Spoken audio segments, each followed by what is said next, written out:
today, and the first one was fact is not fiction.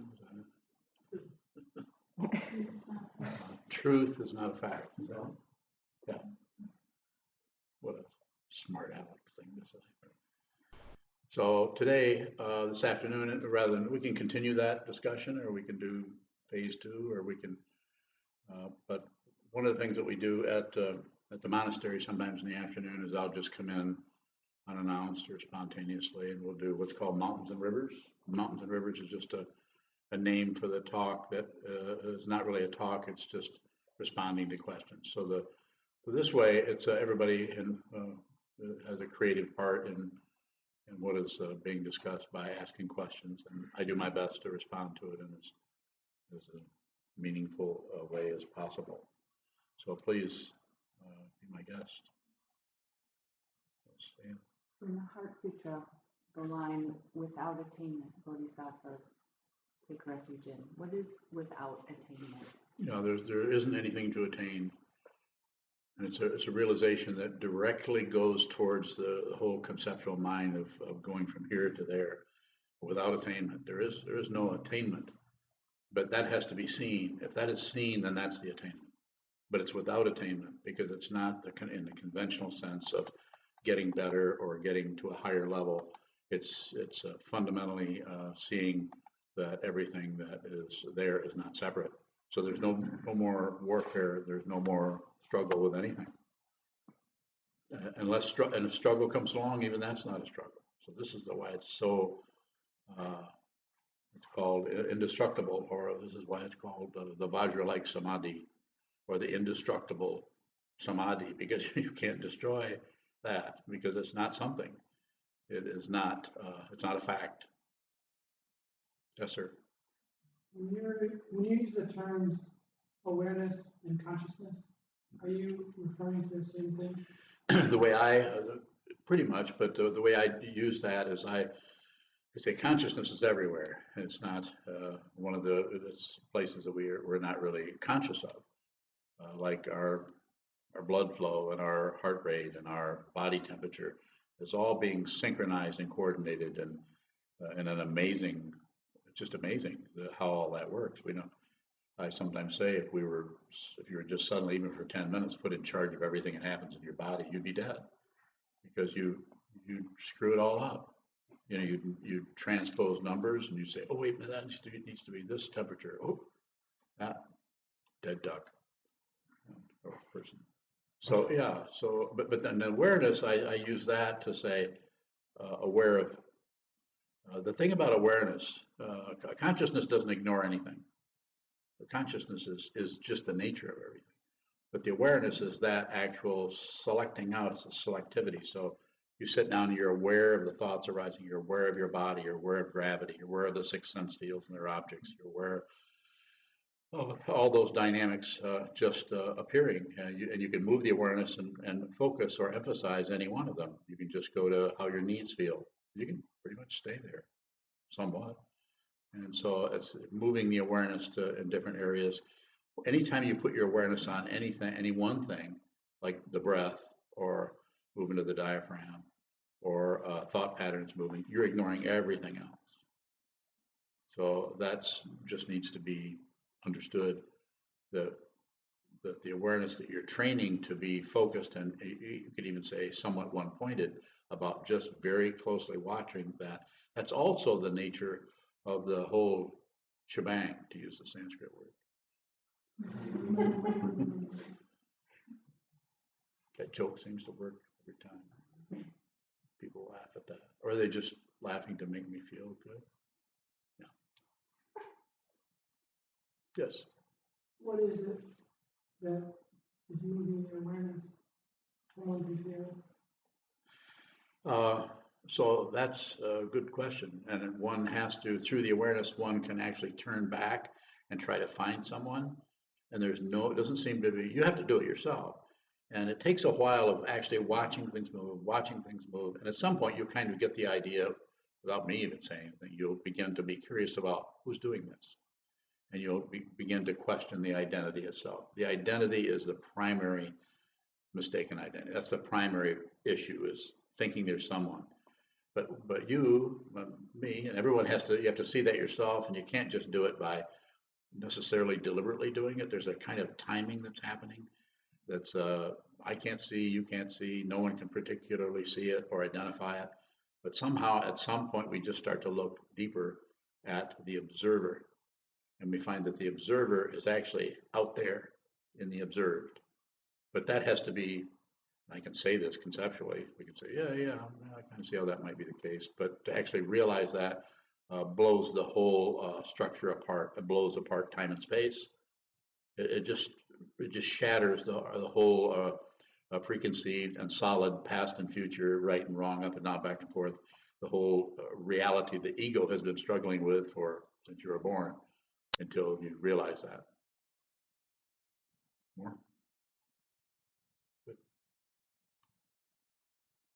How can we, all of our questions are based on things that we really already know. So how can we either ask questions based on what we don't know, or teach somebody based on what they don't know? So first thing I would say, if you're a student of mine, don't teach. Don't teach. Unless you have to. I mean, if you have to, then it's out of my hands. Do whatever you have to do. But if you think of yourself as a student of mine, whatever level of that, either a formally committed student or someone who's just kind of listening to what I say and following my recommendations or suggestions.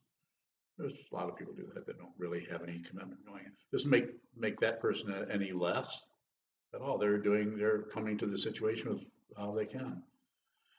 But I would say to everyone, don't teach, especially Buddhism or Dharma, unless if someone asks you, then it's a different situation. Then somebody is saying, so what do you, I understand you're meditating. How does that help you? And then you could just be honest. You might even say, I have no idea. And then they might say, well, what are you doing it for? You might say, I don't know.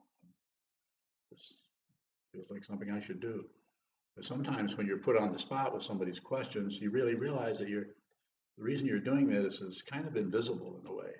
It's a very low level of thing that isn't up here with some kind of a thing where you can kind of explain and say, yes, this is the reason I'm going to graduate school so I can make more money.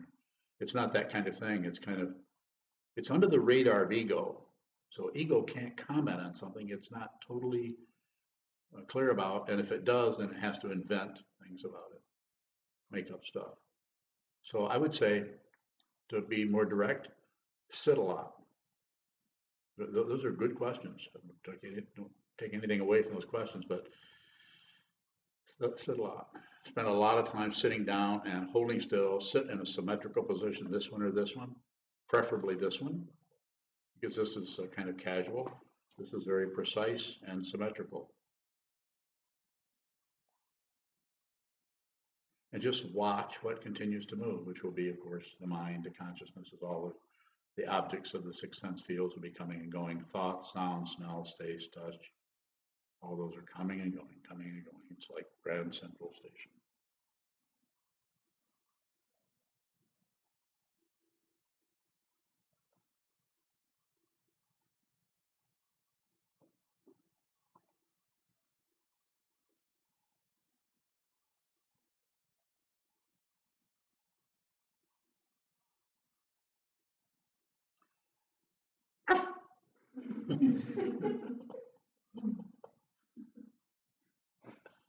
She is dear. One thing about Casey, if I say Casey, she'll look at me. But if I try to treat her like a dog, it's like if I bark at her, it's like she's thinking, that's not really a very good dog bark. I'm not looking at that. I'm not really a dog. I'm a furry human. So you need to speak to me with English. She won't just. Have you noticed that she doesn't? If you bark at her, she just, not a dog anymore. A furry human. But if you talk to her, she seems to understand. Further questions about dogs?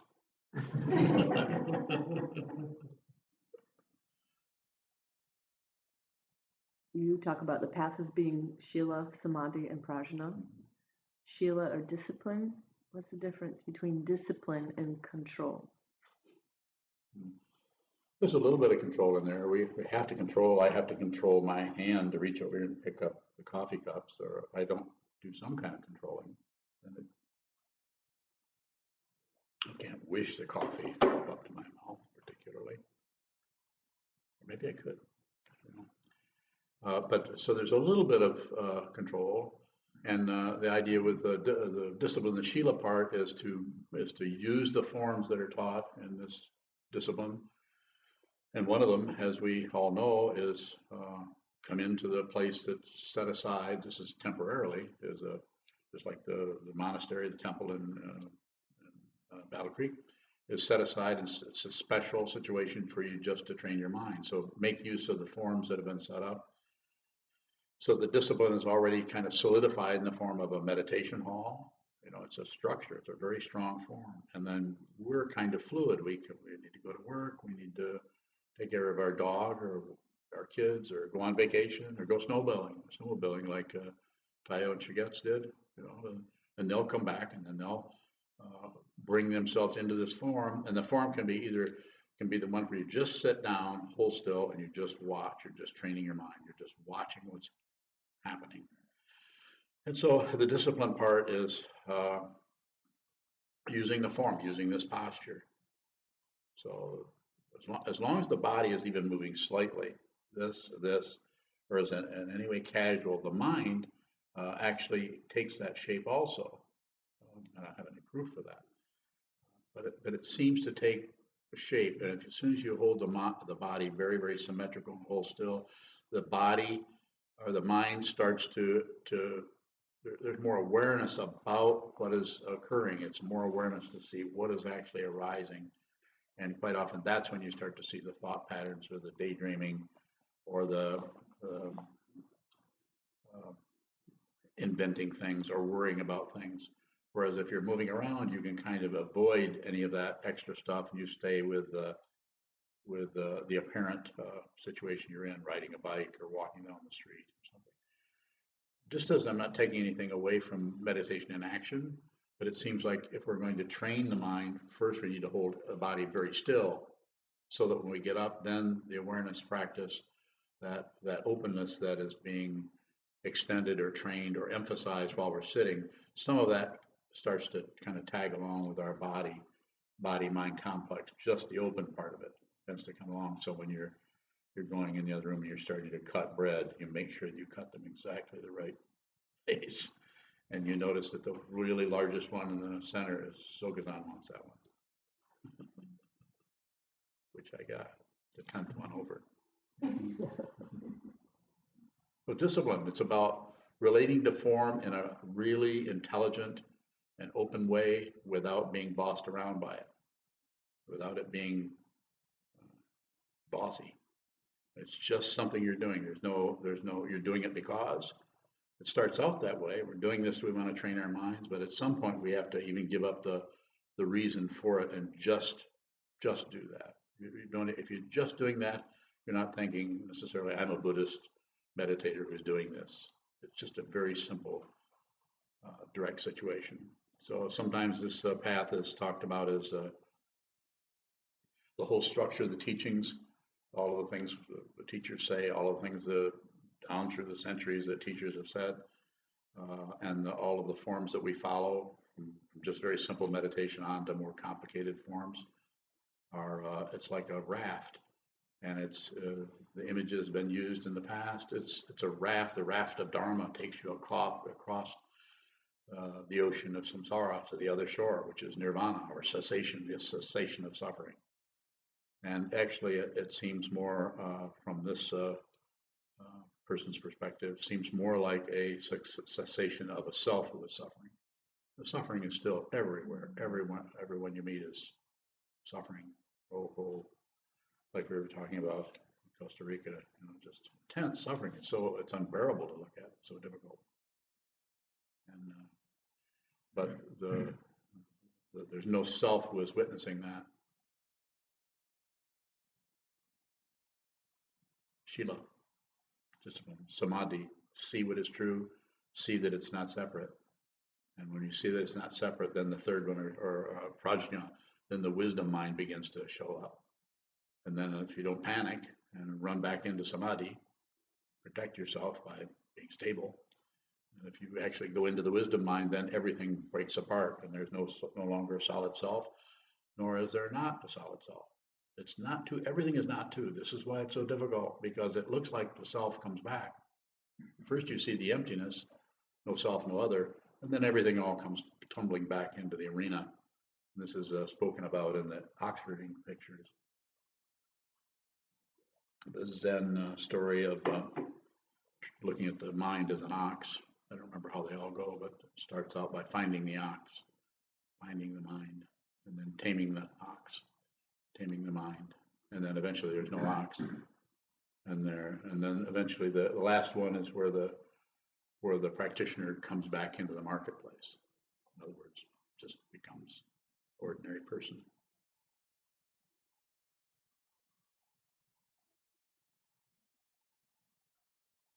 All right. Can we talk about, well, a challenge that I have is I was being obsessive,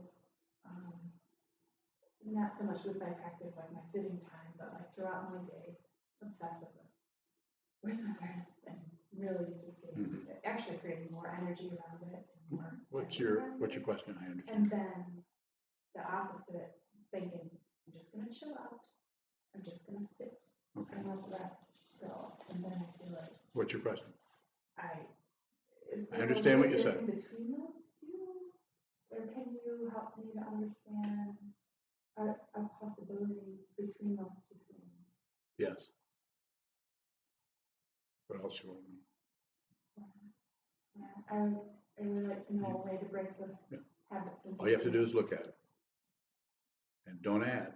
Don't do any math around it. Don't do any particular, insofar as you can. And if you do add and keep wrestling with it, then just look at the struggle. Trying to get rid of a struggle is more struggle.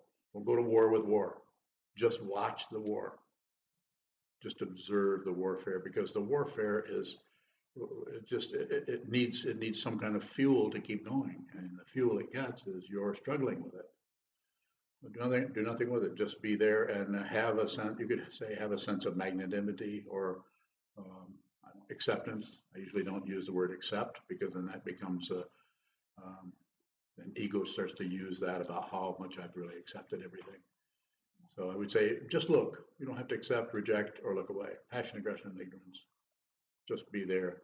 And another way of saying that is, if you need to, you could have. You seem to do this, and it just seems to something is wrong with the whole thing. You're not being thorough about it. You're not sure exactly what it is. There's another one you can use if you've been working on that one for quite a while. Is look at the suffering, look at the difficulty, look at the struggle, and have a willingness for that never to go away. And you could even say it to yourself. You could, in your own words, you could write it on a legal pad. I don't care if this ever leaves. I'm willing to suffer this from now on. True surrender isn't actually somebody surrendering. There isn't anybody. So it has to be really deep out of your heart. I mean, you're already awakened. You're already enlightened. I don't see anybody but the Buddha everywhere I look.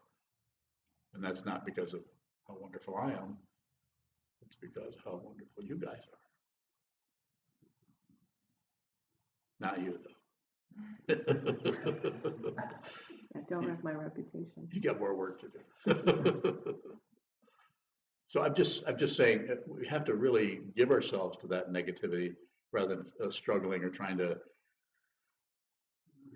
get it to change or be something, live up to some kind of example or something. It's difficult. So when I get too chilled out about it, and when I finally just forget, I feel like I'm just feeling forgetting all the time. How much do you sit? Right now, I'm in the phase of an hour a day. Sit more.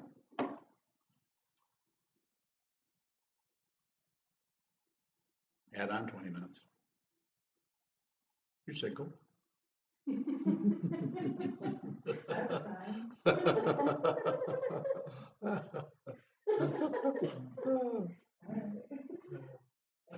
You're welcome. We'll invent the single sitters club. Yeah, SSC. Single sitters. Yeah, they sit every morning, 2 o'clock. Set your alarm and sit from 2 to 3. Question?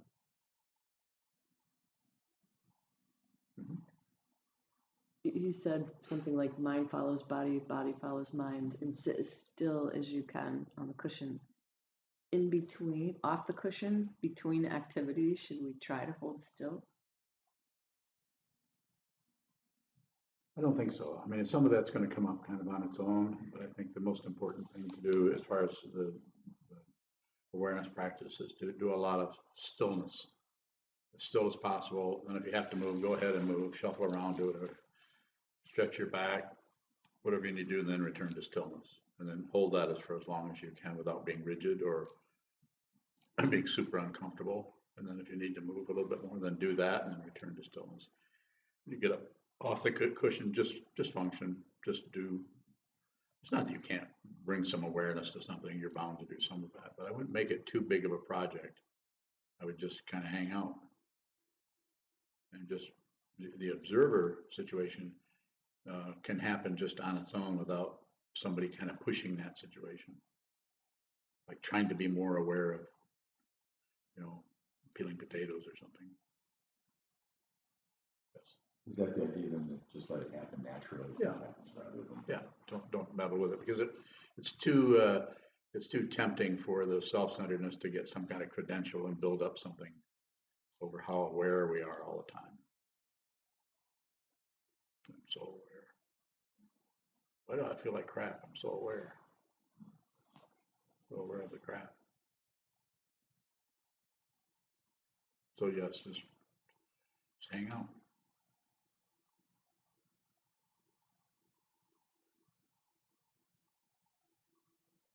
Earlier you used different words for gone, gone, gone, got there, parksan, got there. What were those in? Kobans? Yes. Koban translated that as falling apart, nothing to do. What is falling apart? So the ego, the structure that we think is so true of myself and others. The belief in a self and the belief in an other starts to collapse, and the teaching that we use as our inspiration for this path, for the Chan and Zen teaching of Japan and China, is Yogacara, which is perception only, or consciousness only, or awareness only. There's just the awareness of something. There's no thing, and there's no other. There's just the awareness. There's no one over there. Like I'm looking at you, but there's no one over there, and there's no one over here. There's just the awareness. It just looks like two things. It's not. It's not separate. When that's realized, then there isn't anything to do. Everything is falling apart. The whole contraption is falling apart. All the things that justify war have gone because there isn't any. It's called non-duality in the ancient Indian tradition. It's called Advaita. Dvaita is two-ness, and Advaita is non-dual. It was around before the Buddha. In the Upanishads.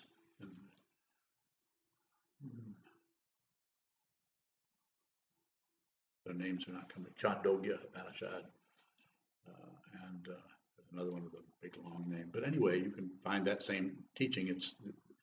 It's like that. It's non-dual, so it's not exactly going into the egolessness that in the same way that Buddhism does. But very similarly, yes. Are concepts disappearing, or our attachment to the concepts? I think it's the attachment. The concepts are fine. They can come and go. They can have a chair, hang out, sit on your ego doesn't have to go. Your ego can actually sit on your lap. The little child that it is. You can take care of it. It's like it's okay. It's okay to have a really intense emotional kind of desire, wish, or resentment. You have to get rid of any of that. It's unreal. It's just like a movie is. We're watching a drama. Just pick out any drama that's really, really moving. Did anyone see The Piano? incredible movie that was. And it really emotionally, I think I watched it 5 times. Every time in the movie theater. It was that powerful movie for me. I don't know how great a movie it was, but it was very powerful for me. The emotional dynamic that was happening, and it was intense with all the characters. Yeah, the woman who Father, dominant father. and the piano, yeah, and the Maori. yeah the Maori indigenous people there. That was amazing. So it's both real and unreal. It's real and it's really moving, but then it's a movie. So same thing with our emotions and feelings, really intense. You notice how something you felt a year ago, you can't remember you were really upset about something. Can't remember what it was. What was it? And ego, the self-centered mind, wants to hang on to that stuff because it somehow carrying a little knapsack of your complaints about things is kind of keeps the self not feel threatened. It's kind of a shield. Here's what's wrong, and here's what people do, and look what people did to me here. It's not that they didn't. They probably did, but it's difficult with a spiritual path where we're actually transcending this world without leaving it. So it's, again, not to.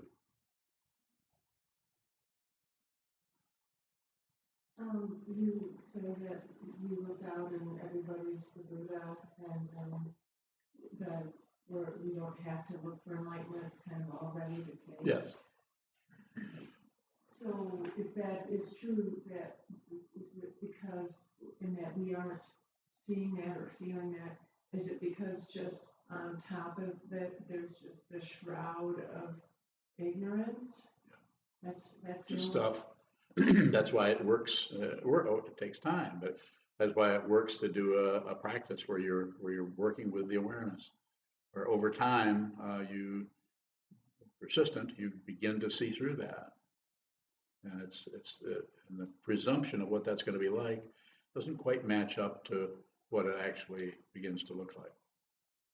It's an astonishing situation where it's called I've called it, and called by others, an open dimension of being your being, but it's an open dimension, so you don't know where you're at. You know where there's a body here, and you can see through it, you can see out of it, but you're not just here. There's anywhere that you aren't. You can be anywhere. You can be anyone.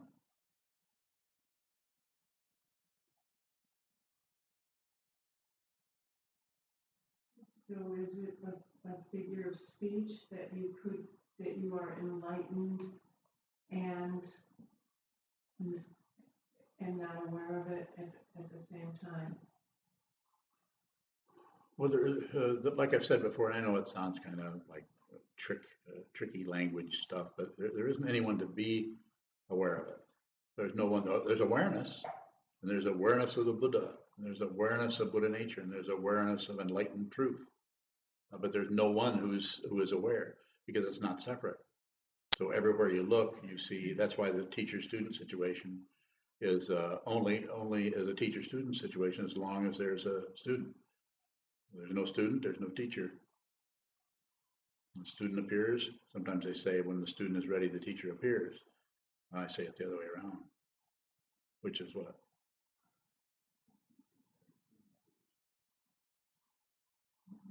No, it's not that. That's a misunderstanding.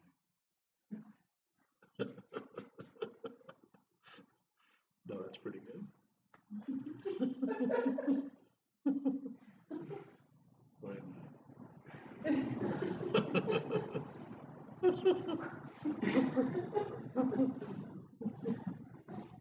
Yes. So the translation of the mantra "Gate Gate Paragate" of Koblenz falling apart, Yeah. falling apart, nothing to do. Is that similar to Dogen's instruction to let the world come to you and the 10,000 things come to you rather than going out after? Does that So does that put us in a position, so to speak, of ready action? Yes.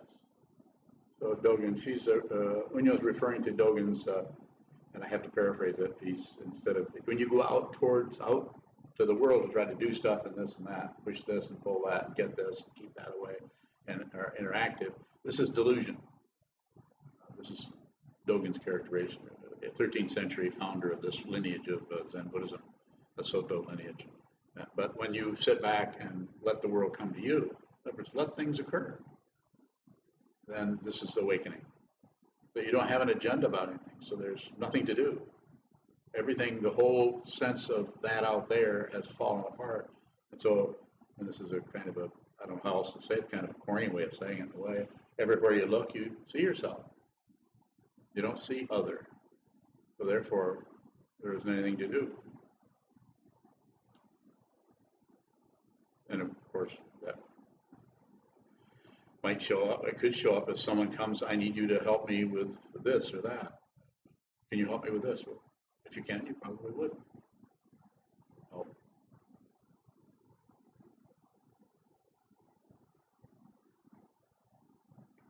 Further questions? So just to take that a little further, on a more practical idea, at the temple, we, as you know, we're have the building next door that we need to renovate and put in 2 ADA bathrooms, and it comes with a $15,000 price tag. And then up here, there's a growing sangha, and I know it's everybody's dream to have a space. So how do we not worry or push either of those examples? Don't do it. Where it's pushing rather than having the world come to us. See that you're pushing.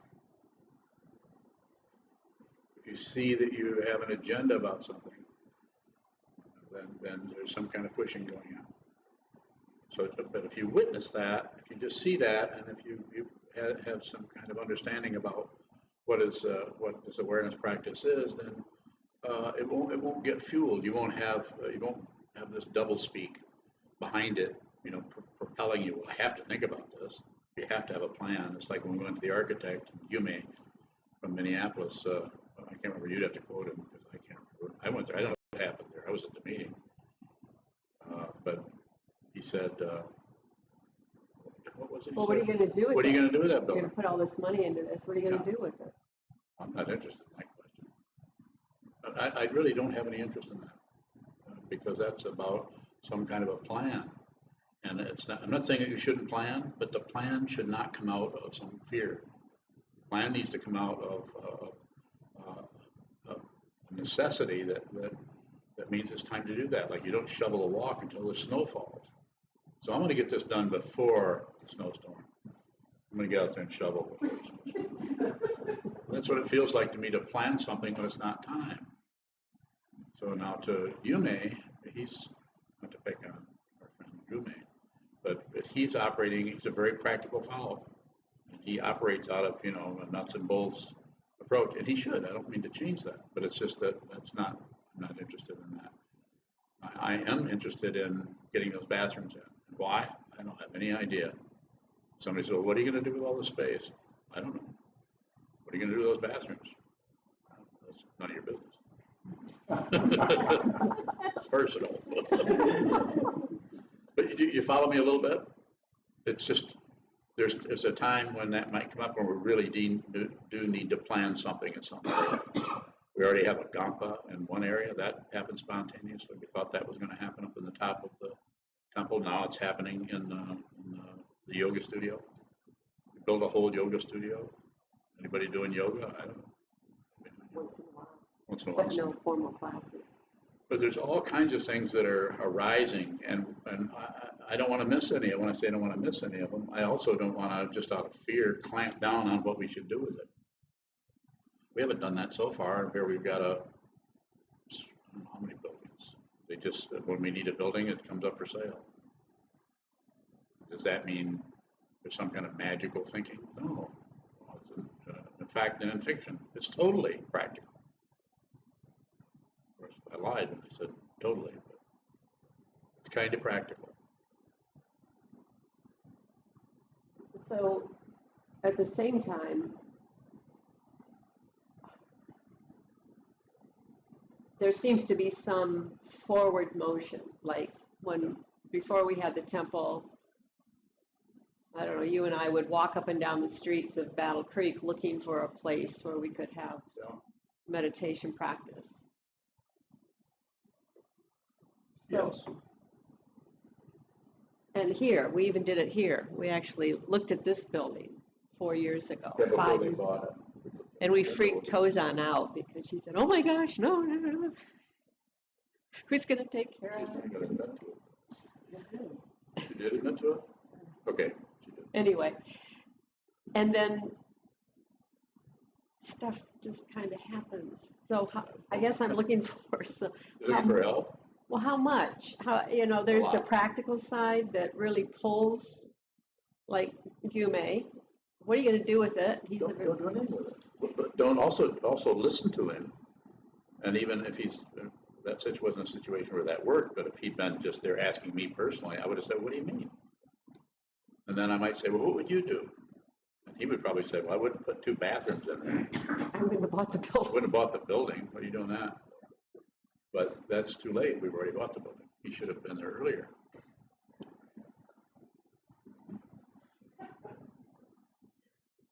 I don't do shoulda much, except when it's Yumi. Then I do shoulda. I think my basic question is how to interface with the practical world that we're having to work Well, in. we're doing it. I mean, we're actually doing that. I don't know how else to say it. You would know that as much as anyone. The whole situation, it just seems to move along organically somehow.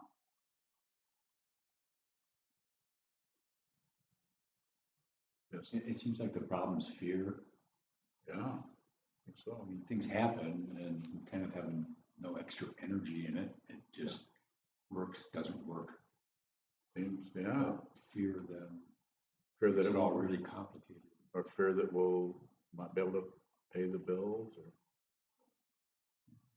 there's a lot of that comes up. I mean, it's not with me particularly, not too much with you. I don't think you're not worried about it too much. You're just trying to get the books done and sew stuff. More about that? Any other question? Yes, sir. Is there a difference between non-dual and not two? I think it's the same. I think it's pretty much the same. It's a non-dual. It's just a way of saying not two. So as far as I know, I can't. Non-dual might be a little bit more technical. Or if you said not two, I mean, even a 6-year-old can understand that. Probably will argue with you. I'd point to 2 different things and say, "How about those?"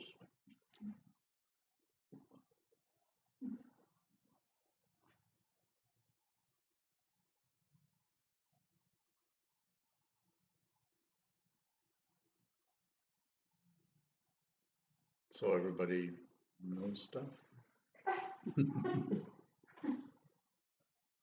Yes. The idea of gaining, Gain? Yes. in the practice. When you say sit down and sharpen the blade of awareness, Mhm. that has the connotation of gaining. It does. What's the question? Question is, do you gain? No. There is no gaining, but we need to talk something, we need to say something. So we say that, but at the same time we say it's also not two. It's both gaining and not gaining. You can't find 2 things. You can't find 2 things anywhere that you can take one away and provide space between those 2. They're not separate. You can't find a hat pin. You know what a hat pin is? There's no space between 2 things that you can put a hat pin between. If you see it, that's the end of the path. But you have to see it. It can't be just a concept about it. No matter how strong, it can't be a whole philosophy. It can't be, something elaborate. There's no elaborations, but it's very difficult for the ego mind to come down to just it can't be that simple. It'll begin to argue right away. It can't be that simple. And you already know in your heart it is that simple. You can just don't turn away from it. That's two. You're there, that's two. There isn't two. It's just this. So anyone you're looking at, you're not separate from them. Fundamentally, I'm not saying you're not separated, but fundamentally, you're not separate. Does that mean the same with our awareness? Awareness, is your awareness my awareness? Yeah, they don't. Consciousness or awareness doesn't belong to anyone. It just looks like it does. It's kind of on loan. You don't remember signing the loan?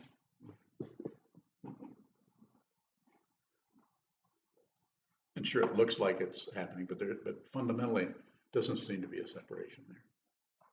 It's an amazing area that what as human beings living in this very low frequency realm of Earth, this low frequency. We're just here. We have solids, apparent solid forms.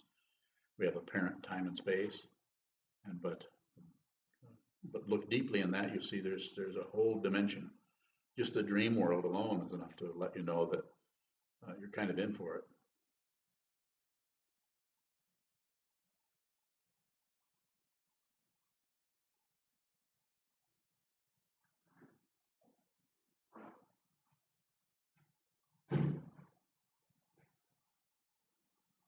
Question?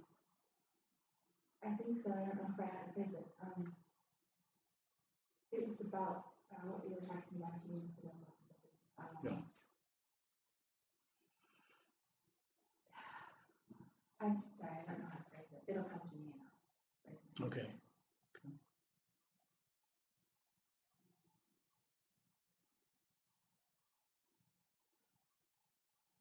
Jane. Jane. All right. Is there a time to know when to give up on an endeavor?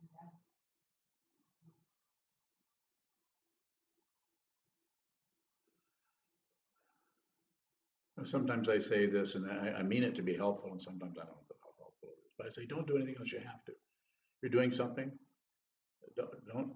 Well, I mean, if you really think about it, it only makes sense. Why would you do something you don't have to do? Like gambling with your time and your life and everything. So if you're doing something, I would say don't necessarily give up on it. Continue to do that unless you have to stop. It would depend on what it is. And it seems to be because of the dependent origination of everything. It depends on a lot of awareness. Flood that with awareness so you can see as much as possible what that's about. Really look at that, contemplate that. You could spend an hour on the cushion. You could spend an hour at the end. Depending on the project or the thing you're referring to, it may fit here or not. You can actually write it down on an index card, whatever that situation is, and then go from just sitting to just going into a conceptual understanding of that. Just a way to go about it. So don't do anything unless you have to. Don't even meditate. You don't have to meditate. Don't. Just be happy. Good luck. Jacob? Having a sense of intuition related to or part of awareness? I think it's, and I'm asked that every now and then about intuition. I think that is, it's kind of separated out into some kind of a function, like thinking something is probably true or going to happen, although we don't know, we don't have any backup for it. So some kind of intuitive or speculative feeling about something. I think it's just a deeper dimension of awareness, and it could be encumbered a little bit by thoughts, but it also could be liberated from conceptual. It could actually go deeper into something where we begin to understand something without the conceptual backup or the justification for what we're thinking may happen. But it's kind of like knowing. And sometimes this happens with my experience is knowing I had to become a monk. So I easily spent 30 years practicing, actually avoiding that. And really telling myself I'm not doing that, I'm not doing that. I don't want to do that. And I really, even, I remember 25, 30 years ago thinking, it's not going to happen. Well, it happened. And it happened, and it's like intuition. It's like I had to do that, but I don't have any explanation for it. So I'm not sure if that's resonating a little bit with what you're asking. I think you could call it intuition. You could call it a hunch about something. Something should be a certain way, or should happen. Karen? Could it be, if you, are able to let stuff drop away, or at least to see the world with more awareness, that you just see what really is happening, and in a way we could be calling it intuition, just because it's just a clearer seeing of really what is happening. Yeah, I agree. Another way of saying the same thing. It's just clear.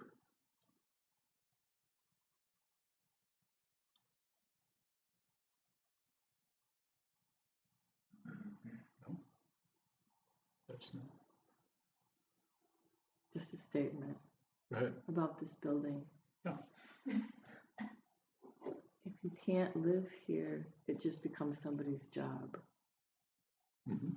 It needs to be, we have to be able to have beds and live here. Oh, I agree. We need to. That's just, that's because a strong charge. I agree. The way that we practice here, the way that I encourage people to practice, needs to be a monastery. I'm sorry, it doesn't mean to be the old-fashioned kind where everybody's obeying, everybody's, you know what I'm saying. But it needs to be connected with our society, so it breathes, so people can come and actually live in a space where, for periods of time and practice, like we do, like Gyokido is now in a 2-week-long solitary retreat, that we can accommodate that because we have a structure that's ongoing, so people can come and do that kind of intense practice. So yes, I feel, and that's because people live there. Right now, what, 6 people live? 6 people are practice residents. So I think that's something we need here too. If it's supposed to happen, it will happen. I think I've said that several times.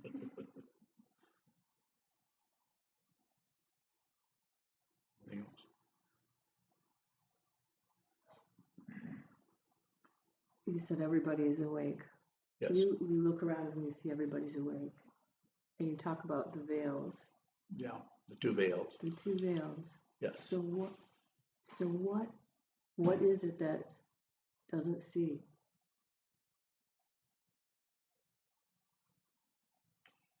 So wisdom. The wisdom mind can't really see because of the 2 veils. The veil of conflicting emotions. We all experience that. We have an emotion about one thing, and then we have another emotion just the opposite way. Conflicting emotions are difficult, create veils. And the other one is primitive beliefs about the nature of reality, which is primitive means you think there are 2 things. And the Buddha discovered 2,500 years ago, everything is dependently arisen. There's not a separate thing anywhere. Just reflect, that's a very conceptual statement. Reflect on that. If you realize nothing is separate, then the apparent separation continues. It's called phenomena. But the fundamental realization is you realize that if you go deeply into this, you realize it's just this, not separate. And it's not even one thing. That would be a misunderstanding. It's just not separate.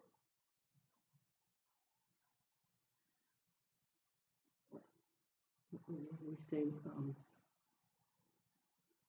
everything is Buddha nature. Yes. In this relative world situation, that was the natural case. We look around in this room and we're working on our minds, but if we look deeper, there's a lot of difficulty that seems to be ramping up. Yes. So even from the illusion of it, what is it that just makes it go more unconscious? Fear, fear, fear that you're going to lose control, fear that it's going to overwhelm us. But that only comes from separation. If you see that there's no separation, then all you see is the truth of the Buddhist teachings. Life is suffering, the cause is desire, the goal is cessation, and the path is Shila, Samadhi, and Prajna. There's the formula. Practice. Awaken yourself. The teaching person, he, she, they can't say, here's awakening, even though the Tibetan tradition, they kind of pretend that so they can put little harnesses around all their students. Or not. But Shila, Samadhi, and Prajna. Sit down, see, look, observe until you see reality, which is not separate, which is the wisdom mind. If you see it, there'd be no credential. You can even miss it. You can miss your own awakening. I think I've given a few talks on that before. Haven't I given a talk on you forgot you woke up?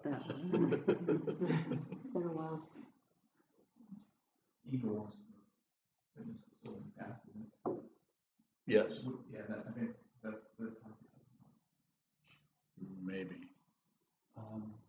Let's say this, dependent co-arising, again, I understand that as a conceptual framework. Yeah. Is it Buddha nature that makes it transcend it simply being conceptual?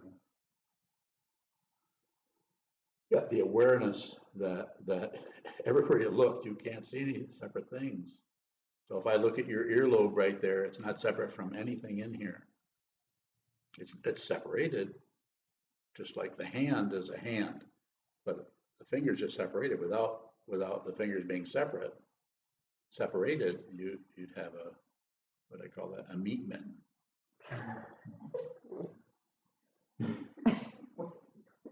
Meat mitten? Yeah. That's just It's terrible. But look, I can relieve your suffering. Watch. So let's talk to the meat. Talk to the meat mitten. But you know, it's like that. If you can see it, you see it. So practice, please practice. That's the only thing I can do to help you is tell you it can be done. You can do it, and you can do it. You don't have if you do this, you won't have to talk to me again. Not that you have to right now. You might come and say, "I think I got it," and I would say, "Oh yeah."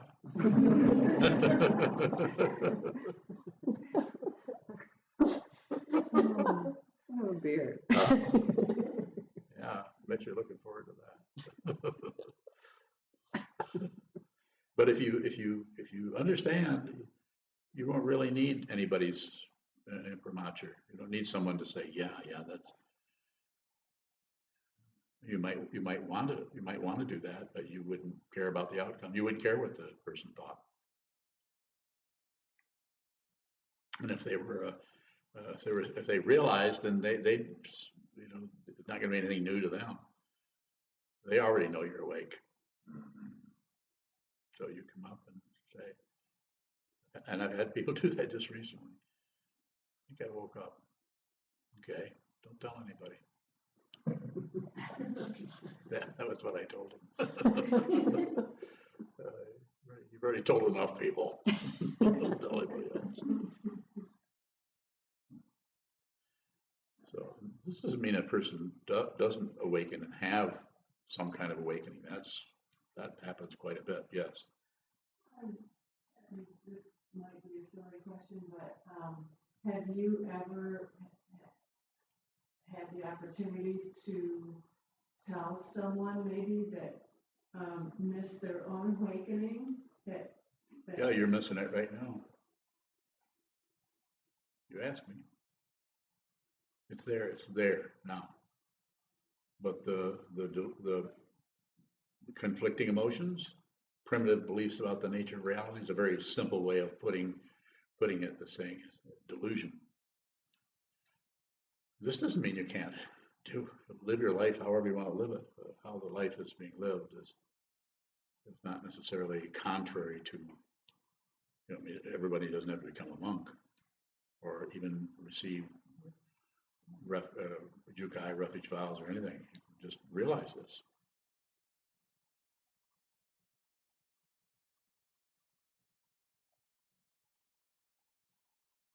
Further questions?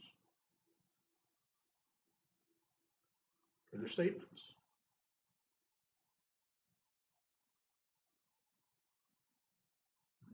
You often say no separation. How does no separation equal no self? It almost seems like no self, say no separation.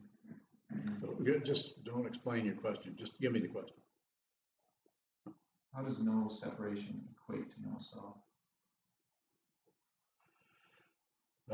The self is a separated identity that can win or lose, and is kind of has kind of a paranoia going on about everything, making sure we're safe, making sure nobody disrespects us, making sure we have everything we need and we protect ourselves and our family and so on. So there's an identity cluster going on there, and no separation is just saying that that situation that looks like it's separate is actually not as intimately intertwined with everything that's arising in ways that that are not apparent, that can be kind of covered up by those two veils, like believing that there's a self and believing that there's others. One of the ways we affirm this in our society is we actually punish our childish situation. We actually punish people who are having trouble with their life and they're having anger, or having violence or something like that, and they do things they really don't intend to do, maybe. But we do, because of the whole structure, and we take them and we put them in boxes and lock it up. I mean, no matter what the problem is. I don't care if it's murder, if it's sexual abuse, I don't care what it is. We need to help those people, not punish them. It does not help somebody. That's the assumption that they could have done something about it. That's like saying, I could be a millionaire. Why are you so poor? Just make money. Really frustrate me. You don't make any money. Get out there. Get out there or I'll hit you. I mean, so these people who are at in the difficult areas of society are, oh my goodness, it's just there's no help for them. I mean, there's some, but they're all the people who are in prison. I'm not saying open all the prisons. I'm saying let's look and see who probably is, wound up enough that they need to be kept in some kind of but it shouldn't be a torture chamber for them. And another thing that makes it difficult is putting all those people who are having difficulty together, instead of having each one of those people exposed to people who are fairly sane and fairly balanced and have some kind of social equilibrium that they can actually get contaminated by, so they could actually straighten up. Instead, we put them all together and let them form gangs, and then we have the prison industrial complex, and I could go on and on about my irritation with all of that. That being said, we have to start somewhere. How does this look to me? It looks to me like I need to talk to people who want to hear what I have to say and help people train their minds, rather than for me to go into a prison and deal with that situation. If I were really young, maybe I would. Maybe I'd go study law or something.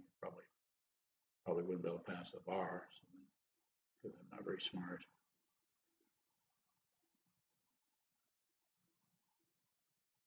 That's what we need to get our lawyers to do that, like Marla. Marla, you need to do something. Yes. Conflicting emotions and equally delusional to not seeing conflicting. No, to see the conflicting emotions is awareness. So when we see those and we see there's a conflict, don't go to war with that. So it's like seeing two different factions, bumping into each other and trying to somehow come to terms. Give them a chance. Allow the conflicting emotions to work it out. To see that there's everything naturally wants equilibrium. Everything wants to pretty hard to ignore gravity. It's just gravity. So that's, everything just needs to settle. You have the help by the really huge ball of dirt pulling you down towards the sun. Just be glad it's not a huge ball of fire. There is one of those, but it's a ways away.